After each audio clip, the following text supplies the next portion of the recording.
Hello, this is Archie Dunlop with Talking Astrology with Archie on Wednesday, July the 12th, 2023. So, yesterday I talked about Prince Harry's chart and I did get some feedback. I was looking at the comments and Rizero7208 made a comment. Thank you, Rizero7208.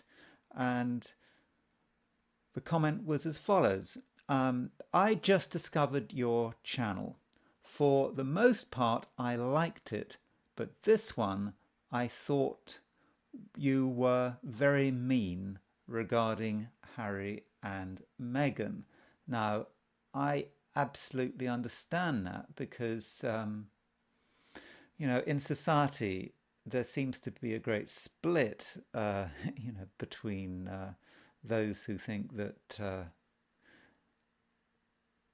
Harry and Meghan are perhaps being treated unfairly, and maybe those who can't stand them. And I think this is reflected in the comments. And it's also reflected in me. I mean, I can try to be objective, but, I am not objective. Personally, they're not my kind of people. Yet, if I'm doing astrology, I should make some effort to be objective. So, in this video, I do want to talk about Meghan. I've already talked about her, a lot. But I want to just look at what's going on in her chart, and I will take on board Rizero7208's comment. I will try as hard as I can to be objective. But before I do that, I'm going to look at today's stars, what's going on in the skies today, and I'm going to do the usual I Ching reading, and of course, I mustn't forget the forecasts for the 12 signs. So let's start off by looking at what's going on today. So today is Wednesday, July the 12th, 2023. So the first thing we notice is that the moon, still in Taurus, is making a conjunction to Uranus. So this is a bit of a two-edged sword. On one hand, moon and Uranus conjunction in Taurus is quite exciting. Certainly not boring. There are going to be things going on. Things going on which we might not expect. Suddenly things might just happen out of nowhere. Yet, from a psychological point of view, this conjunction between Moon and Uranus could be quite difficult, particularly because it's in Taurus. Taurus is a fixed sign. It doesn't like to change too much. And once it gets into a state, it often stays there. So Moon conjunct Uranus could be about tensions building up, and being also incredibly stubborn, just refusing to budge even on the smallest points. Because we think about Uranus as being a revolutionary planet, all about change and so forth, but it can actually be very stubborn, particularly if it's in Taurus. Yeah, there are other things going on. What is good about today is the fact that the moon in Taurus is making a sextile to the sun in Cancer. Now, that will vary depending on where you are in the world. That is one of the problems about doing astrology for a particular day, because time zones have a big impact. But wherever you are, you've got a situation where the moon is in Taurus, sun is in Cancer. Those two signs, Taurus and Cancer, are sextile each other. And when you've got a sextile like that, It's like, the male and the female are in balance. We're in balance. Um, Cancer and Taurus are very stable signs. And so there is a fundamental stability to today, even though the moon is conjunct Uranus. I think that we can settle things, in terms of relationships, in terms of our daily routines. We can really ground ourselves, sort things out. If we've had recent disagreements with people, now might be a time to get things, get things back on the rails. Um, it would be nice to stop there and just say it's an okay day, but uh, there are a few things of some concern that I do need to discuss, and this relates to the hypothetical planets. As you know, or you may know, in astrology, I do pay attention to the hypothetical planets of the Uranian school, or the Hamburg school. So I just want to show you some of the stuff that's going on. You can um, you can ignore this if you like, but I do think it's important. So the chart is about to get a lot more complicated. There you go. I've just put on it all the hypothetical planets. Um, the first thing to notice is that, at least the first thing I notice is that here's Hades. I don't know whether you can make that out. It's kind of got a C with a cross there, which is kind of reminiscent of a cemetery. And Hades is making a 45-degree aspect to Venus. The aspect is not exact yet. Um, so you might think, well, is that a big deal? But both of these planets, both Hades and Venus, are on the Mars-Uranus midpoint. So, the Mars-Uranus midpoint in general is about anger, acts of violence, um, explosions, shootings, all that kind of stuff.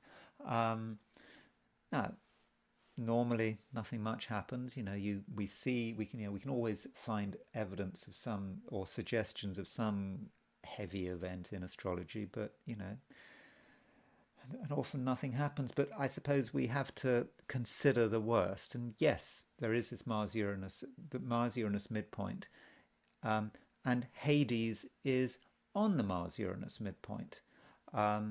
Hades on the Mars-Uranus midpoint, at worst, would be perhaps death by explosion or some. No, I'm not telling you you're going to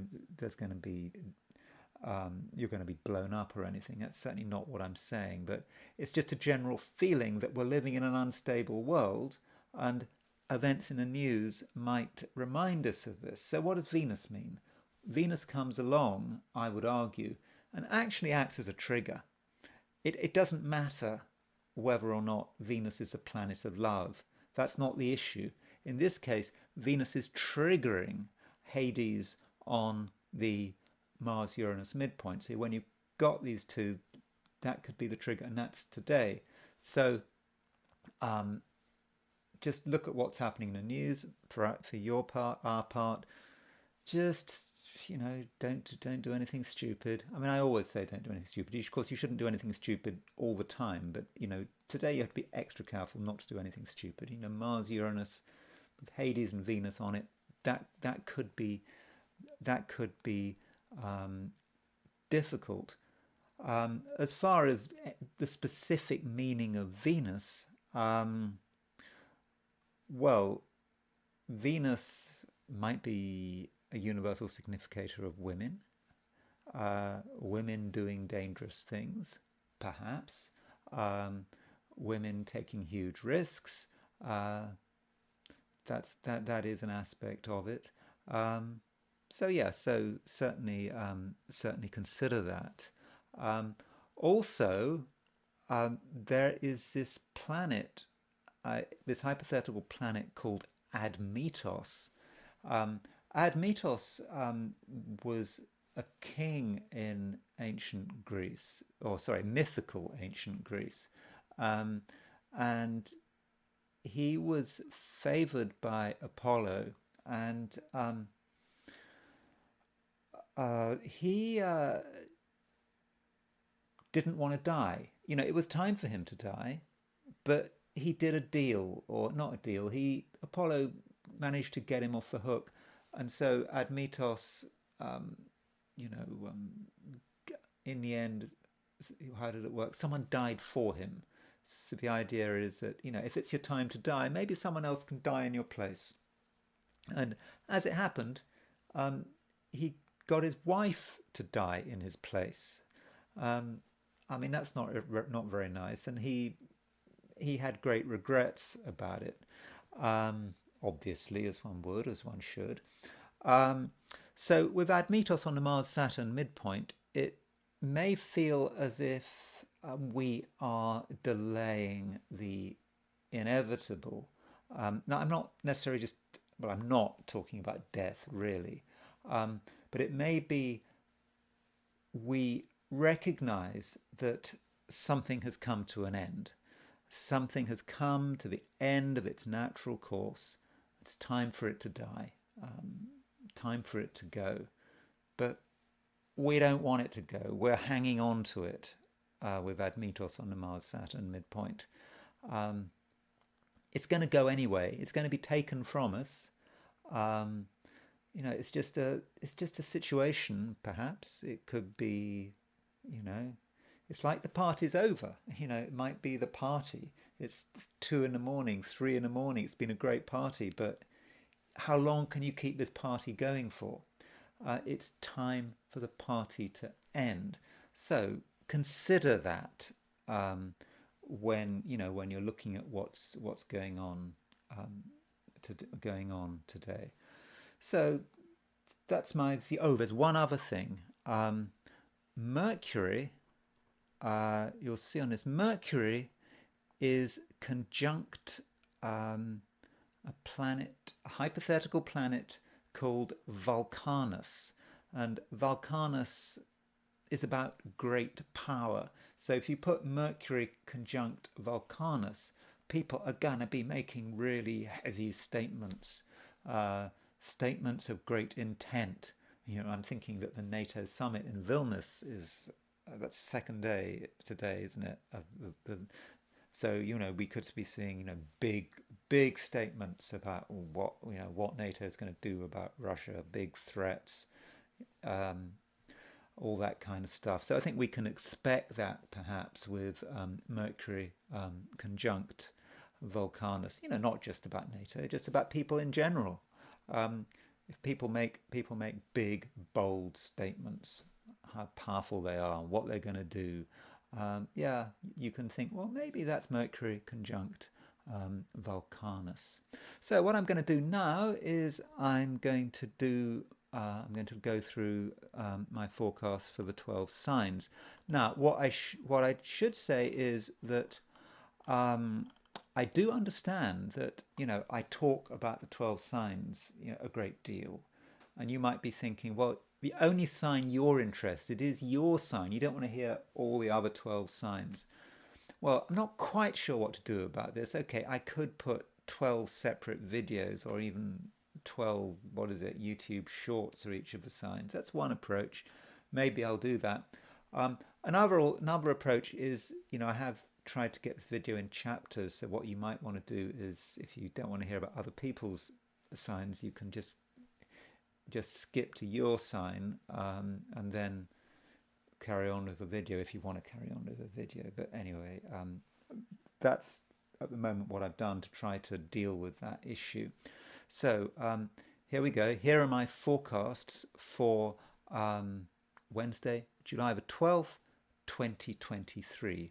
Aries, make sure everything is in order and try to be as shock-proof as possible. This is because a conjunction between the Moon and Uranus could be the cause of financial mischief. Have a plan for evading trouble and everything will be fine. If you're looking for success, focus on the things that you're most familiar with. Taurus, you're able to stir things up in a way that can be very positive, pointing out things that no one else has noticed and being ready to express your opinions. But how far do you go? There comes a point where you might get a negative reaction, and in a worst case scenario, you might start breaking things. Gemini, you don't have to announce yourself. You can quietly go about your own business without getting any attention, and there lies your power. If you're not noticed, you can't be stopped, within reason, and this allows you to prepare the ground for your next move, and it might be a move that catches other people by surprise. Cancer, as soon as you interact with other people, things start happening, and there's plenty of scope for surprise. And surprise can take many forms, both good and bad. But the moon, your ruler, is making a favourable aspect to the sun, so contact with the right crowd can be highly beneficial. Leo, there's a conjunction between the moon and Uranus in a high-profile sector of your solar chart. If you're working, you can make a powerful impression, and in many cases you can force through some changes. Yet you do have to consider the longer-term impact of your actions. It might not be what you expect. Virgo, in general, you like things to be predictable and you don't want to do anything too crazy. But perhaps some of your ideas have got a bit stale and need to be shaken up.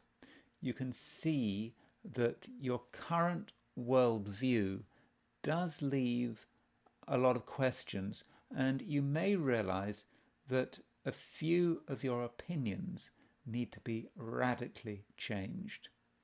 Libra, your feelings are starting to focus on one area in a way that might be slightly obsessive, and you perhaps recognize that something really annoys you. For a Libran, it's not typical and it won't go on forever, but while you have strong emotions, you need to make sure that your actions are reasonable and appropriate. Scorpio, if you're typical of your star sign, you're proud of your psychological insights, but you can't always get it right, and occasionally you can be blindsided by someone else's behaviour. And with the moon making a conjunction to Uranus in Taurus, your opposite sign, you must be prepared for something unusual. Sagittarius. For most Sagittarians, it's a day of preparation. You're not quite ready to take drastic initiatives, and you need to make sure that everything is in order. Yet, your careful plans may have to be adjusted to take into account an unexpected discovery. But don't worry, it's nothing you can't handle. Capricorn. If you're working, things could take an unexpected turn, perhaps because someone is being stupid, and you mustn't assume that everyone is working towards the same goal. There are plenty of hidden agendas. But for your part, you can do your own thing and create something of lasting value. Aquarius, you want to keep movement to a minimum, but if you stay in one place for too long, you may attract the very thing that you're trying to avoid. In terms of your own home, be careful how you go and steer clear of fragile objects, and don't rush into doing repair jobs. Things may be more complicated than you realize. Pisces, you're feeling restless and you might be inclined to make lots of small trips, but this might not be a good idea. You could waste a lot of energy and also get involved in things that are unwanted as well as unintended. But it's a good day for reading books. You might come across something that changes your whole outlook. So, as usual, I'm now going to switch to the I Ching. So, I threw the 3 coins, asking the question, what is Wednesday going to be like for visitors to my YouTube channel? And the first hexagram I got was 55, which is abundance. Now, the I Ching says about abundance that, yeah, it's good, everything's great, everything's flowing, but it's a peak. We're in a situation that isn't going to get any better, or at least so it seems. You know, the I Ching compares it to the midday sun. You know, that's the highest the sun is going to go. And after midday, the sun will inevitably decline. You know, it's like empires, civilizations, whatever we're involved in, there comes a, you know, they rise, they peak, and they decline. And we may feel that we're in this kind of situation. So if there's something, you know, you're involved in, you know, there's certain echoes with what I'm saying when I was talking about, you know, Admetos on the Mars-Saturn midpoint. But, you know, they are separate things. The I Ching is not the same as Admetos on the Mars-Saturn midpoint. I'm just pointing out a sort of link there. But we perhaps need to work out, what do we do about this decline? Because, you know, when we're faced with a situation where we first start to notice the decline, our first impulse is to ask, well, what do we do? How do we keep it going? And it might seem an impossibility to keep it going. We're in a great situation and we want this great situation to continue, but we know it can't continue. Yet this line, but you know, there are a number of moving lines, but the 5th line moves, and the 5th line usually in I Ching is the best line. Very often is the very best line, the most favorable line. And this 5th line, the I Ching talks about, you know, it being about great good fortune, blessings, doing the right thing, and that's good. So it's not like saying, oh, it's a disaster, you know, we're in a, you know, this whole thing, it's now peaking and we can just look forward to decline and decay. No, it's not like that. And when we look at the moving line, when we look at the next hexagram, because this hexagram does move, it moves to the well. And the well actually has a very different feel to abundance, because abundance is about something temporary, something which is, you know, it's reached its peak. The well is about something that's always there. So I think the challenge here is to move the best things about what we're involved in. You know, this thing which we're afraid might decline. What are the best things? What are the things that we can keep forever? I mean, okay, not forever, but keep on a long-term basis. We need to transfer them from one situation to another. We need to work out how to take the best aspects of the situation we're in that we want to keep, and work out how to make them a permanent part of our life. And this is something we definitely can do, because the well is always going to be there. So in a way, we have to build this way, take the best things that we're in, you know, the thing that we're trying to keep, turn it into something permanent. But we're always going to be able to use. We're always going to be able to drink from the water of this well that we're trying to create. So I think that's what we need to focus on. I hope that makes some sense. So what I'm going to do now is I am going to switch to Megan's horoscope, um, and I'm going to try very hard to be objective. So that's Meghan of all the hypothetical planets, but I don't think we're going to worry about Meghan's hypothetical planets. So I will get rid of them. So I had some thoughts about Meghan. I was thinking about her North Node. This is her North Node. Now, some time ago, if you remember, I was talking about this North Node, and I said, well, what Meghan has to do, because it's North Node, she's got North Node in Leo in the first house, is that she needs to be selfish. That's what she needs to do. Be totally selfish. Let Harry go to the wall. Fine, that's what she needs to do. I was being a bit flippant, but I thought about the thing again, and I'm thinking about her overall behaviour. You know, over the last few years, and before she married Harry, and it seems to me that she perhaps saw the marriage to Harry, or perhaps someone like Harry, as a form of salvation, as a way of sorting everything out. Maybe in terms of security, the financial side of things, someone to give her children, of course. And so she saw the solution from outside, and in a way, that's actually very South Node behavior. South Node is the line of least resistance. And you will see in her chart that she's got the South Node in the 7th house. So that is the line of least resistance. So getting married, being reliant on someone else, seeing someone else as a solution is not the way to do it.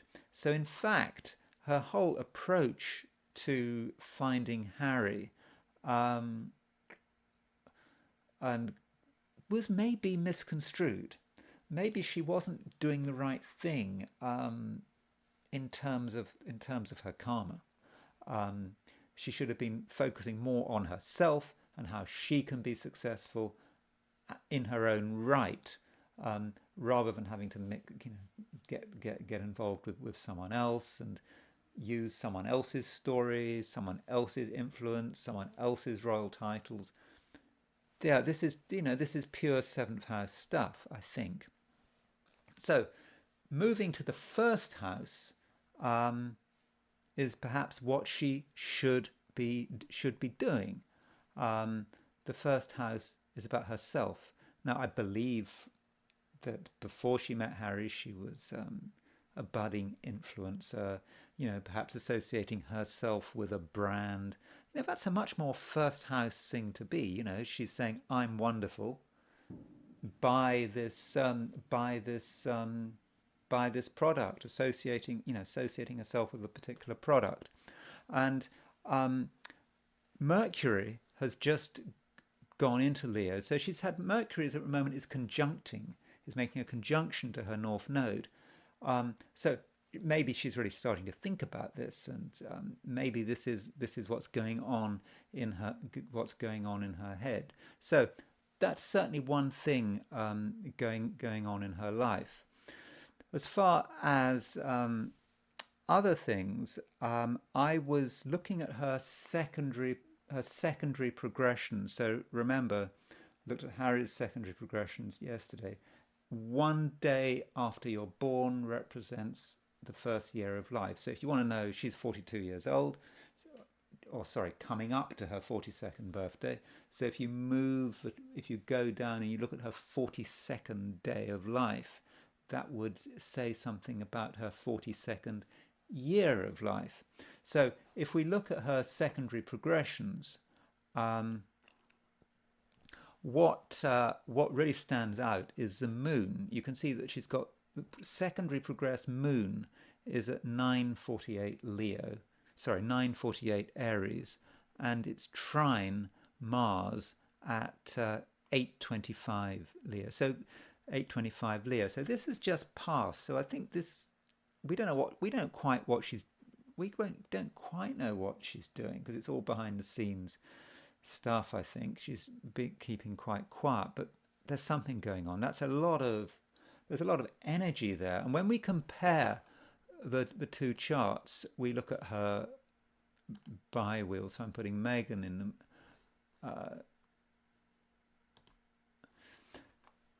See, there's Meghan's chart in the middle. So Meghan's midheaven, this is a point connected with career, where one feels one is going.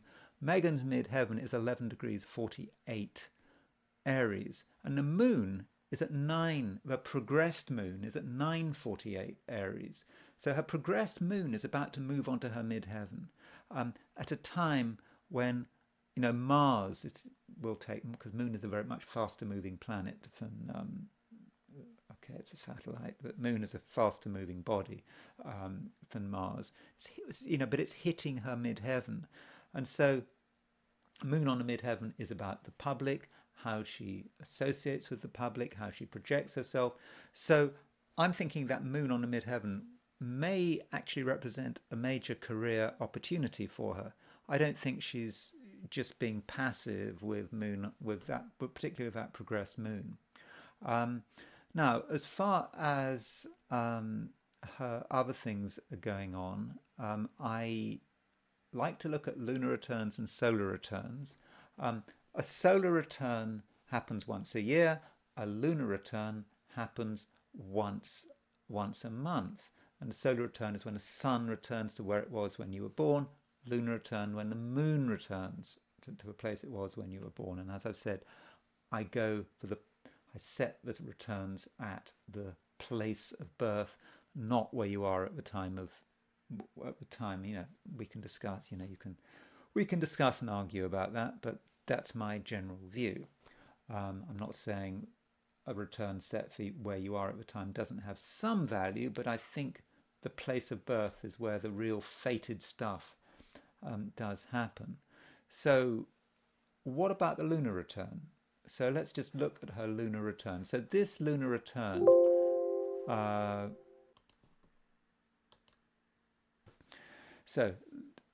this is her lunar return set for July the 23rd, 2023.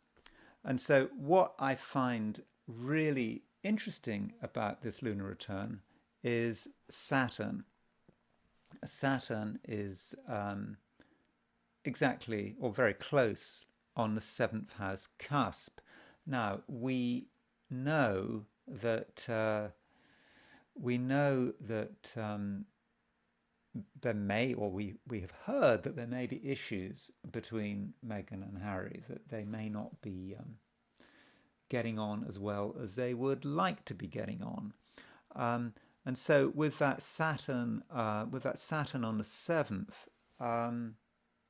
that kind of confirms it. Plus, we've got this Mars-Saturn aspect. Mars-Saturn opposition is coming together across her ascendant, and this really highlights it. It's the first 7th houses in that lunar return. Yeah, it indicates relationship issues. I mean, it may not just be with Harry. It may be with other people that she's relating to. So I don't know, all the people she has to network and deal with. It may be hard going. And then Meghan's got a birthday coming up. Her birthday, she's born on August the 4th. She is going to be 42 on August the 4th. I think that's right, because she was born in 1981. So August the 4th, 2023, she's going to be 42. So then we need to look at the solar return. This is, this is telling us about the next year. And what do we notice? We notice that Saturn is on the seventh house cusp. Saturn is here. Saturn is on the seventh house cusp. This is very difficult for relationships. And there's Mercury. There's Mercury on the ascendant. Mercury opposition Saturn across her ascendant in her solar return, which is just coming up in a few weeks' time. So we've got a lunar return with Saturn on the 7th, and we've got a solar return with Saturn on the 7th. So if I were to advise Meghan, I would have said that during that crossover where the lunar return is in effect and the solar return is, because she'll have a solar, she'll get a new lunar return around August to mid to late August. That period, middle of August, she's going to be covered by a solar return with Saturn in the 7th and a lunar return with Saturn in the 7th. And this is a time when she has to be really careful about relationships. And as I said, not just with Harry, with everyone. And that is a particular issue for her. And I would like to make one final point which reinforces the relationship issue, going back to Meghan's chart. Now, in fact, I want to make two. I want to make 2 points. There is there's a new moon on July the 17th, and that new moon is at 24 degrees 56 minutes Cancer, and you will see that her ascendant is 24 degrees 17 minutes Cancer. Now that new moon on her ascendant may be good for Meghan. This is perhaps a new beginning, very literal. New moon, new beginning on the ascendant. That's great. New beginning for Meghan. And that ties in with the progressed moon on her midheaven. So going back to this question about bias and me being biased and negative and mean about Meghan, I think there is a big opportunity coming up for her. With the progressed moon on her midheaven, Mars is involved, making that trine. We just got this new moon on her ascendant, and perhaps with she's just had Mercury conjunct her node. Perhaps she's starting to realize what she needs to do. Although I do remain concerned about her relationship with Harry, and that brings me on to my final point. One astrological technique that has become very popular, and it's kind of, I was before the time, when I was doing astrology, when I was learning astrology, in the 80s, for example, this wasn't really used, but profections have become, a lot of people are using profections, and I suppose it's partly to do with the sort of rise of sort of Hellenistic astrology. And profection is the idea that one sign is 1 year, 1 year. So basically, you start with the ascendant. She's got Cancer. You start with Cancer when you're born, and then you count. This is Leo is second year. Then this is you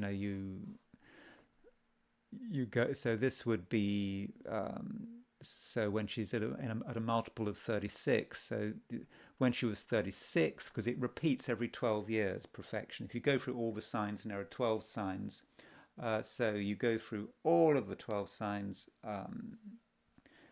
in 12 years. So when she was 36, she'd be covered by Cancer, because that's the beginning.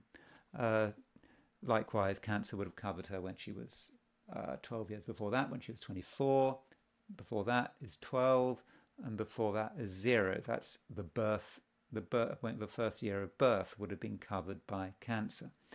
So we count. 36 is Cancer, 37 is Leo, 38 is Virgo, 39 is Libra, 40 is Scorpio, 41 is Sagittarius, 42 is Capricorn. So when she hits 42 in next month, this Capricorn descendant is going to become very important. So in a general sense, it's a descendant, so it's about relationships. Of course, it happens to everybody at the age of 42. But we notice that Mars is in Cancer. Mars is in its detriment, in its fall in Cancer, and it's therefore making an opposition aspect to this 7th house Capricorn. And I've already said that I think that Cancer is Harry, and I think that this perfection, when when Capricorn becomes the perfected sign at her next birthday, I think it's going to make relationships really difficult. So